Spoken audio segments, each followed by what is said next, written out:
Good evening. This is Crime Classics. I am Thomas Hyland with another true story of crime. Listen. The sound of brace and bit boring into wood. Good wood, mahogany, a hard wood. And since this is 1821 and the tools weren't as finely tempered as they are today, a resisting wood. One needed to really lean into it. Give it muscle. Here's something. Water coming in at last. But how slowly. Just boring holes in the bottom of a ship. That's no way to scuttle it. Here's an axe.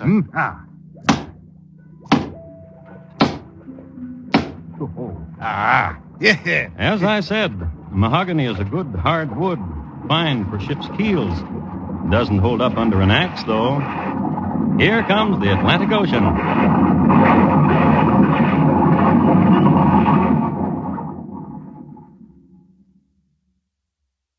Tonight, my report to you on the good ship Jane, why she became Flotsam.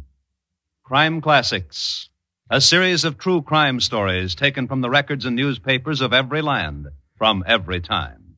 Your host each week, Mr. Thomas Hyland, connoisseur of crime, student of violence, and teller of murders. Now, once again, Mr. Thomas Hyland.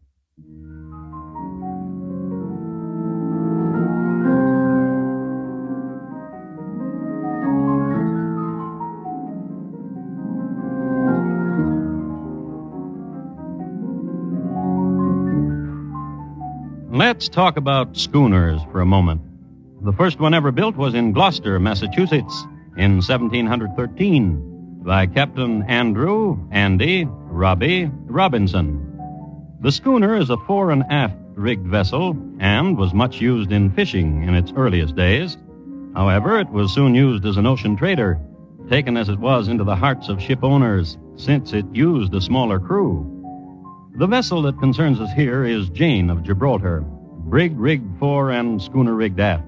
She'd carry from 90 to 120 tons and had seen service on all of the 7 seas. The Jane was weighing anchor at Gibraltar.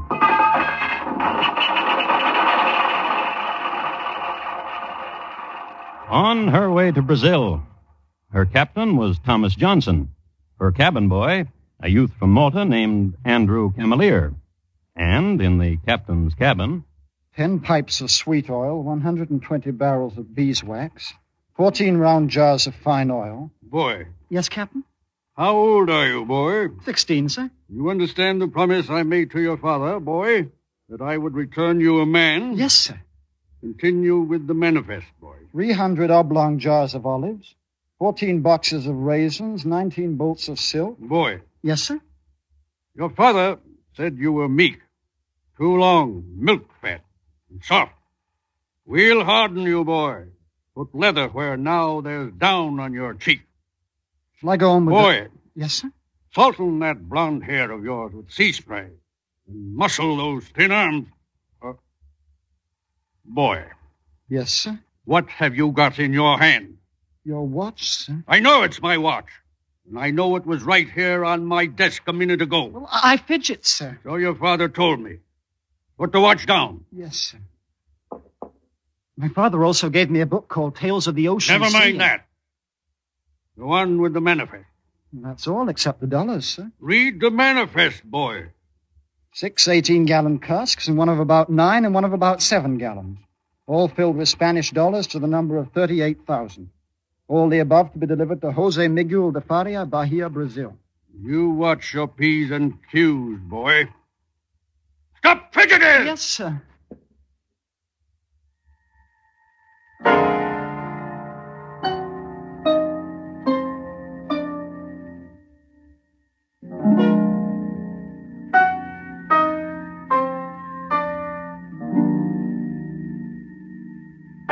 after which Andrew never tried to steal the captain's watch again. Instead, Captain, I saw Seaman Smith opening a cask in the hold and dipping into the olives. the youth quickly developed a sense of loyalty to his captain and the ship and its cargo. And the captain sensed it, Good boy. and did his best to instill the youth with a sense of responsibility. And the next day, You may flog Seaman Smith, boy. Here, take a whip. Now, don't flinch. Good boy. and nearly skinned Seaman Smith alive. A youth 2 weeks at sea and manhood busting through all over. Yet with a streak of gentleness. Mate Hyman, Yeah? I came down here to cruise quarters to see how Seaman Smith feels. I've seen whipping before, lad, but I got to hand it to you. You're a scientific whipper, you are. Isn't that the truth, Frenchie? Oui. Yeah. Oh, Frenchie's seen whipping, too. Oui. Yeah. You're a one, you know that, lad? Rumply blonde-haired boy like you with cherub face and a whipper like you. I didn't want to do it. Captain ordered me. I'm so sorry, Mr. Smith. Can't hear you, laddie. Tell him how sorry I am I had to flog him unconscious. There's a question I'd like to be asking you, lad. Yes, sir? Because the crew's all asking it. How did the captain know in the first place that Smitty there was thieving? You tell, Captain, little pink cheeks.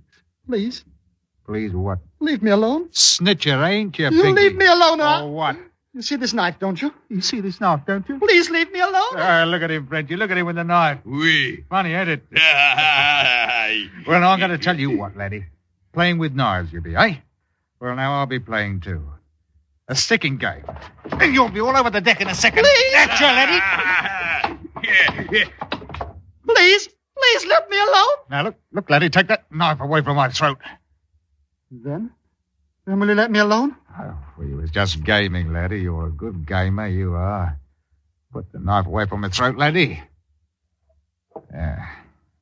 It's the laddie. Yes, sir. He's a one, ain't he, Frenchie? Oui. Please, let's be friendly. Oh, we're shipmates, we My are. father told me to make friends. Shipmates, we are. Oui. The captain doesn't like me. Don't he now?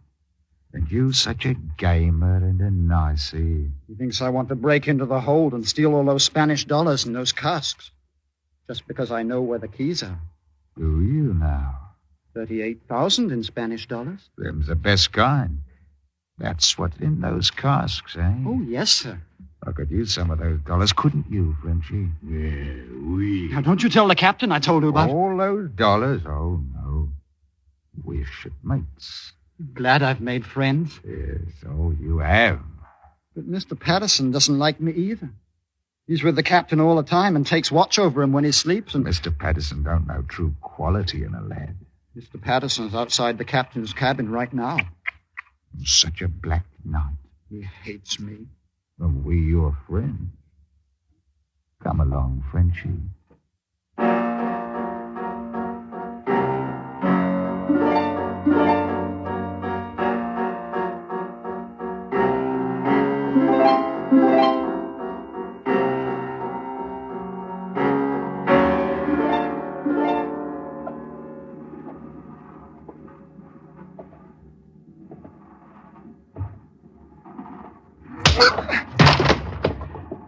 Lad, there's your Mr. Patterson for you.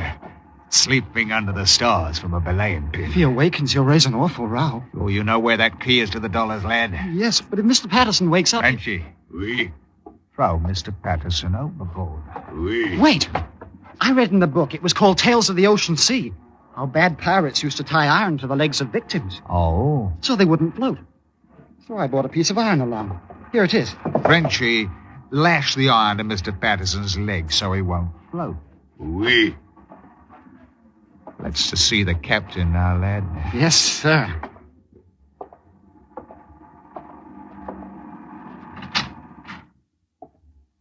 Captain's a very sound sleeper.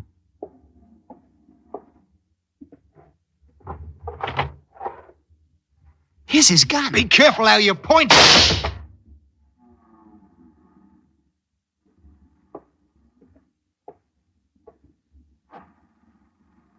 Blimey. Shot the captain right between the eyes. That's what you did, lad. Right between the eyes, I tell you. Deader than a pickled mackerel from Cooper's Coast, he is. Blimey. Oh, lad, I know how you feel, lad. accident, weren't it, lad? Yes. Yeah. You go on and weep, lad. It'll do you good.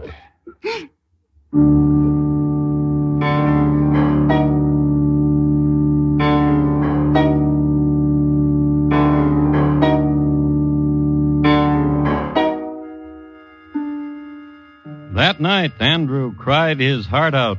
So forlorn was he for having shot his father's friend and his captain that he did not venture above deck. And that's where all the activity was. Here, tie this piece of iron to the captain's leg, Frenchy. Oui. And, using a ship shank knot and a 25-pound weight, they prepared the captain for sinking. Sank him.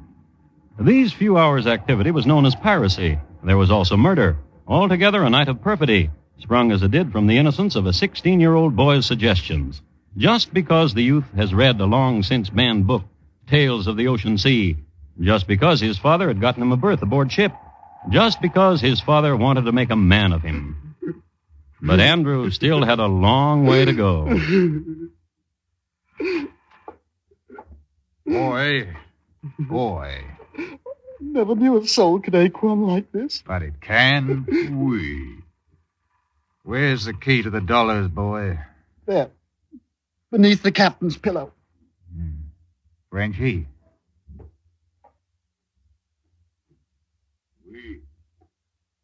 Now we'll fetch... Wait! Yes, lad. What did you do with the captain?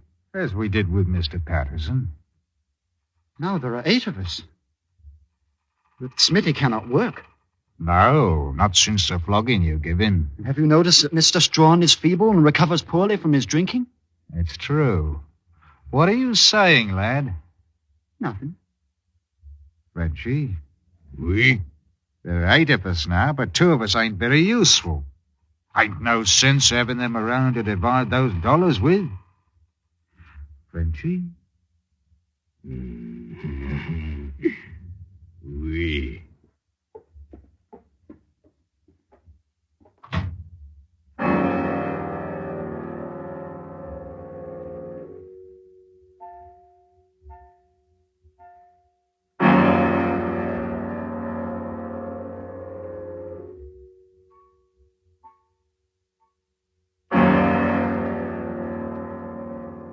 What Mr. Hyman and Frenchy did was unlock that section of the hold where the dollars were kept, remove the casks, and insert 2 of their shipmates, Mr. Smith and Mr. Strawn.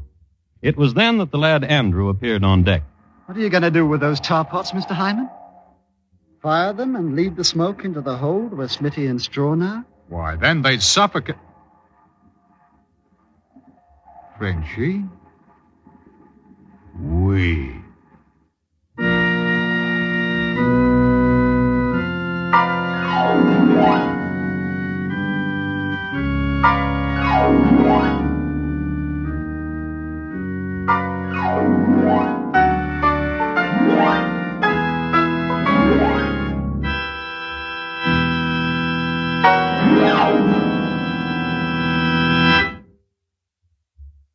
You are listening to Crime Classics and your host, Thomas Hyland. Tomorrow night on CBS Radio's Time for Love series, hear Marlene Dietrich as Diane Lavolta in a new adventure in colorful Spain. The sultry-voiced chanteuse helps a great bullfighter out of his difficulties in a story titled The Man Who Wanted to Die. Remember, tomorrow and every Thursday night on most of these same stations, the Star's Address brings you Marlene Dietrich in Time for Love. And now, once again, Thomas Hyland and the second act of Crime Classics and his report to you on the good ship Jane, why she became Flotsam.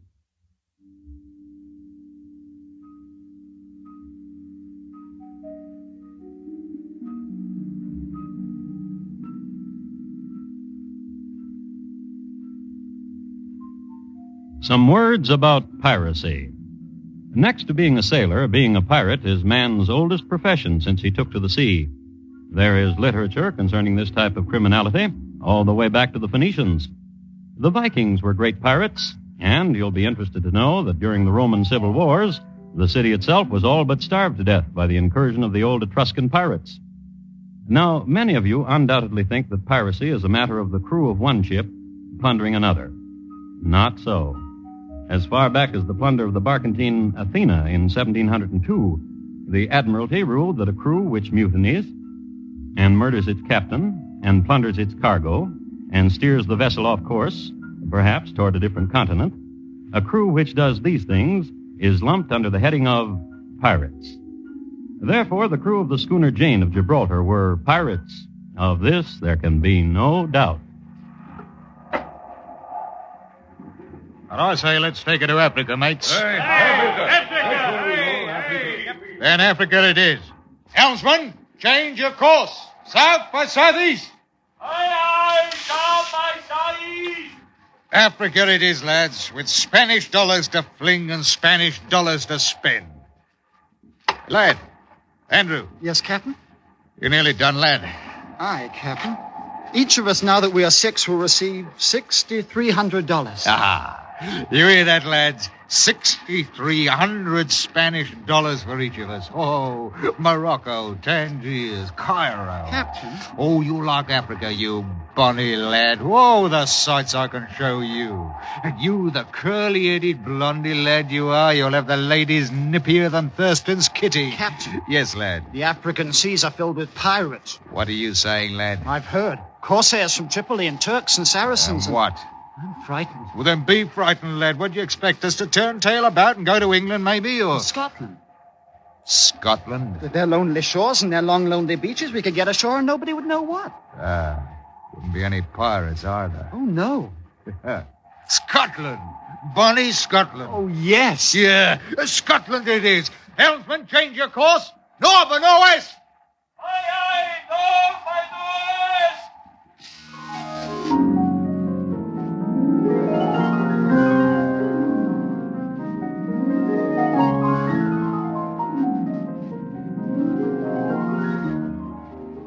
And they sailed in that direction for 17 days. It was a singularly uneventful voyage. In passing other ships, they hoisted the American colors, identified themselves as the Rover, 30 days from New York, bound for Archangel. And Hyman went about clothed in the captain's green greatcoat. The boy Andrew stayed below most of the trip, reading. But one day, when Hyman brought him his breakfast, the boy looked up from his book and he said, When are you going to give orders to scuttle the ship, Captain? Scuttle it, lad. Else there'll be surely someone in Scotland who'll recognize the ship as a Jane and ask of the captain. Scuttle it, I say. Off the Cape of Stornoway. Off the Cape of Stornoway. And 2 nights later, within sight of the Scottish coast at Stornoway, you remember, Hyman began to drill holes in the bottom of the boat. Here's an axe. Oh. Yeah. Sir? What is it, you bonny lad? I think you should give orders to man the longboat.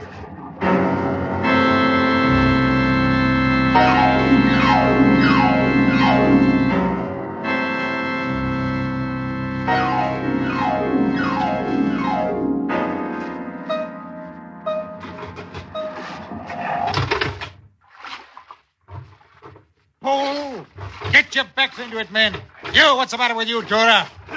Tide against us. We never make it shore. Pull! Pull, I tell you! There she go. There she go. Back! The oar. I lost me my oar. Catch. Catch she go. Ah, you stupid lump sum. Dumber than Prescott's cymbal. Yeah, now, lad. Never. Oh, never. What are you saying, lad? You'll never get to shore.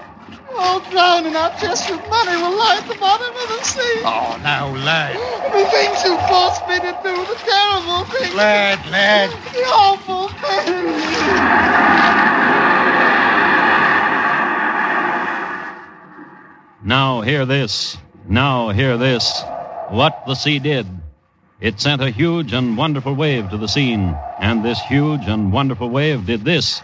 Lifted high the longboat, the dollars, and the sailors, and on a narrow strand of beach, put them down again. This huge and wonderful wave. Phew, blimey.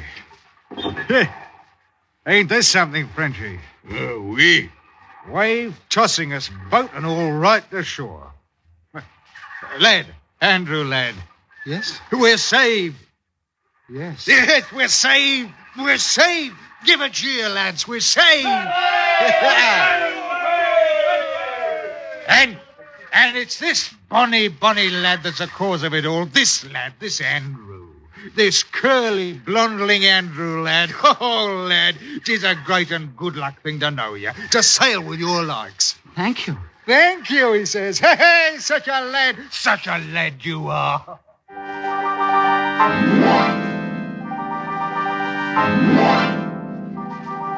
But the rest of that night was a terrible one. The fury of the skies and the sea over that narrow strand, and 6 men huddled there, not daring to move, lest they lose their way in the dark and stumble into the torrent. Yet, even in these small hours of despair, they had presence of mind enough to bury, each of them, part of their Spanish dollars. And we should take an oath of secrecy. And they, each of them, took a terrible oath, swore never to reveal what had happened, nor of the money, nor the murders. A good thing, too, for the next day, a suddenly becalmed and sunny day, Ahoy! Ahoy there! a group of men came running up the beach toward them. Ahoy there! Hello. What do you hear? Our boat broke up in the sea, and praise be for a sturdy longboat.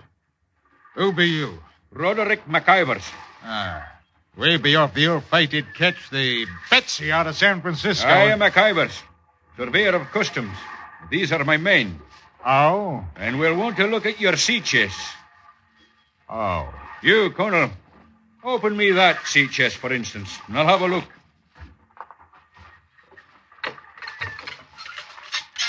Now we'll see. Yeah, what's this? Dollars now. Huh. Spanish dollars. Now you, Please, sir. how come a blondling boy like you is so scurvy lookers, eh? Please, sir. Colonel, stand guard here while I fetch a brace of constables to this spot. This has the looks of I don't know what, but I didn't like it. Please, sir. How old be you, boy? 16, sir. There's never been a razor to my cheek. Pale you are. If I could see my father. Sir, Yes, lad? could I walk with you?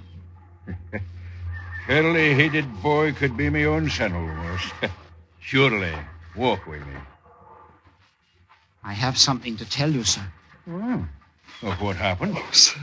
Sir, Lad, what? they held me prisoner out of Malta and murdered Captain and Mr. Patterson and nice Mr. Smith and Mr. Strawn.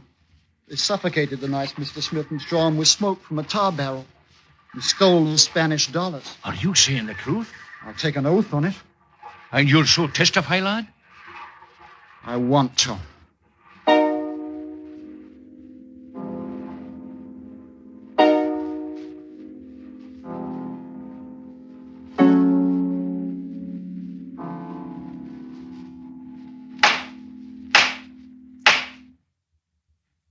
Go on, lad. Continue with your story. And I struggled with Mr. Hyman with the pistol, and he overcame me and killed Captain. And then? I had that one who we call Frenchy tie iron to Captain's leg and throw him overboard. And then? Suffocated 2 others with smoke from a tar barrel. How old are you, lad? 16. My father's far away in Malta. I must tell you, boy, as a father myself and as judge in the court of law, that ne'er have I witnessed such a courageous lad as you. You are as candid a witness as e'er appeared before me. Your manners are modest, and your statements are sincere and distinct. And it is to your due that justice is trying the case of these men, Peter Hyman and the Frenchman Francois Gautier. You may step down, boy.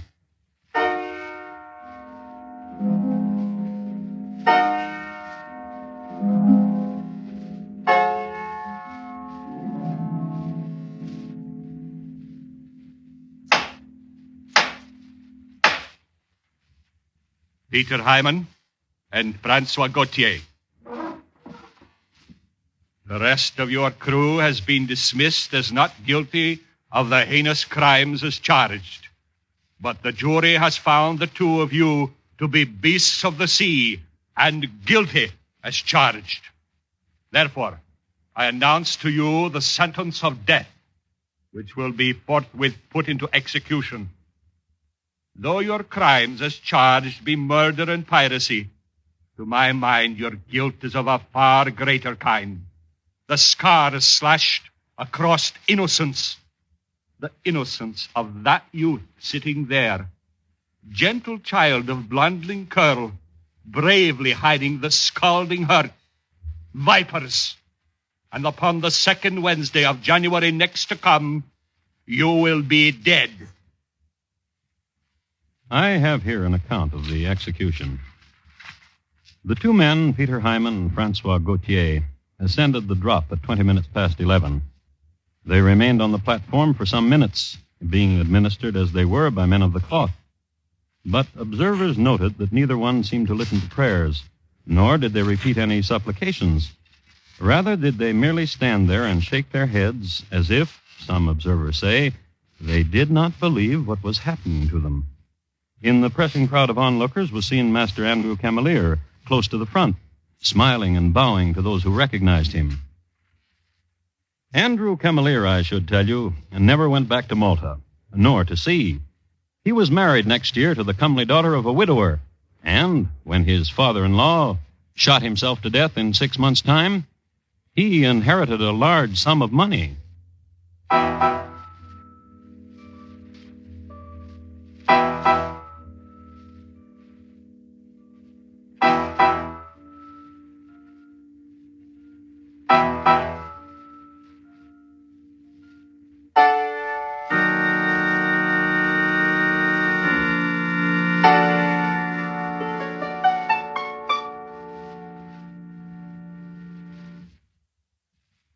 In just a moment, Thomas Hyland will tell you about next week's crime classic. The Good Ship Jane, tonight's crime classic, was adapted from the original court reports and newspaper accounts by Morton Fine and David Friedkin. The music was composed and conducted by Bernard Herrmann, and the program is produced and directed by Elliott Lewis. Thomas Hyland is portrayed on radio by Lou Merrill. In tonight's story, Gary Montgomery was heard as Andrew and Van Wright as Hyman. Featured in the cast were Herb Butterfield, Paul Frees, Steve Roberts, and William Johnstone. Bob Lamont speaking. Now, here again is Thomas Hyland. Next week, Suffolk, England, in the year 1676. We will concern ourselves at that time with a rousing croquet match, a fine old castle at stake, winner take all. It's listed in my files as Roger Nems, how he, though dead, won the game. Thank you. Good night. This coming Sunday, CBS Radio's Department of Public Affairs offers a documented progress report on the Negro in America, titled The High Mountain. Narrators will be William H. Hasty, United States Court of Appeals judge, and Admiral Alan G. Kirk. The same production team that brought you Bomb Target USA, 38th Parallel, USA Parole File 732, and other hard-hitting factual documents about life in America, now turns its attention on the High Mountain for a look at the progress and problems of the Negro in America. This Sunday, on most of these same stations.